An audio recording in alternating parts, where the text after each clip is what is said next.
গরুর কালাভুনা খেয়েছেন, শুটকির কালাভুনা খেয়েছেন কি? না খেলে আজকেই ট্রাই করুন। বড় সাইজের একটা শুটকি নিয়ে নিলাম, বড় না হলে ছোট হলেও চলবে। এরপর এটাকে আমি ছোট ছোট অংশে কেটে আমি কড়াইতে একটু ভেজে নিব। ভাজার পর আমি সামান্য পানি দিয়ে এটাকে আমি উতরিয়ে নিব। কি কিন্তু এভাবে ভেজে নিতে হয়। সামান্য ভাজা ভাজা হয়ে গেলে আমি এর ভিতরে কিন্তু শুটকিটাও একটু ভেজে নিব। দিয়ে দিলাম আমি কাঁচামরিচ। আমি কিন্তু বেশি করে কাঁচামরিচ ইউজ করছি, সেই জন্য আমি একেবারে লাল মরিচটা খুবই কম ব্যবহার করব। আমি এখানে রসুন এখনো দেইনি, আমি রসুন বাটা ইউজ করব। চাইলে আপনারা কুচিটাও ইউজ করতে পারেন। পেঁয়াজ কাঁচামরিচের সাথে শুটকিটাকেও ভেজে নিচ্ছি। এরপর আমি সব রকম বাটা মশলাগুলো ইউজ করব। তার সাথে যদি আমি বাটা মশলাগুলো দিয়ে দেই তাহলে কড়াইয়ের নিচে লেগে যেতে চায়, সেই জন্য আমি পেঁয়াজ আর এগুলোকে ভালো মতো ভেজে এরপর আমি মশলাটা এড করব।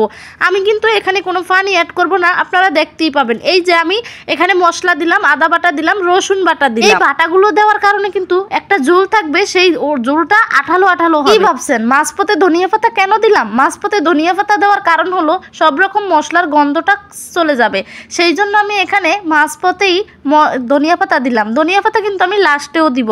ভিডিওটা যারা দেখবেন তারা অবশ্যই বুঝতে পারবেন। এখানে আমি সামান্য পরিমাণে মরিচের গুঁড়ো ব্যবহার করছি, আমি হলুদ দিছি, লবণ দিছি, দিয়ে আমি আরও কিছুক্ষণ নাড়াচাড়া করব। বাইরে ভাই, গরুর কালাভুনা তো সবাই খেয়েছেন মোটামুটি, কিন্তু শুটকির কালাভুনা খান নাই, তাই নি? তাহলে কিন্তু আজকে ভিডিওটা দেখে সেই খাওয়ার চেষ্টা করবেন। এখন আমি লাস্ট পর্যায়ে দিয়ে দিব টমেটো।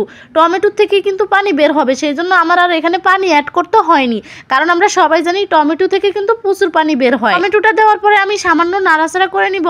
এরপর আমি ঢেকে দেওয়ার পরেই দেখবেন অনেকটা পানি বের হবে। ভাইরে ভাই, খেতে যে কি পরিমাণ মজা হয়েছে, যে খাবেন সেই বুঝতে পারবেন, না খেলে কখনোই বুঝতে পারবেন না। তারপরে দেখুন আমি যখন ঢেকে দিলাম, ঢেকে দেওয়ার পরে একটু লাচালো লাচালো হয়েছে না, পানি বের হয়েছে না, আরও পানি বের হবে, আর এটা একেবারে কালো কালো হয়ে যাবে। সবাই ভিডিওটা দেখে ভালো লাগলে অবশ্যই একটা শেয়ার করে দিবেন, আর যদি না খেয়ে থাকেন অবশ্যই খাবেন। এই যে দেখেন এত মজা হয়েছে, আমি চুলার উপর থেকে খাওয়া ধরছি, কেন মজা হবে না বলেন তো? কত রকম মশলা দিয়ে রান্না করলাম, মজা তো হতেই হবে। আর এগুলো কিছু বাহিরের মশলা না, সব আমার হাতে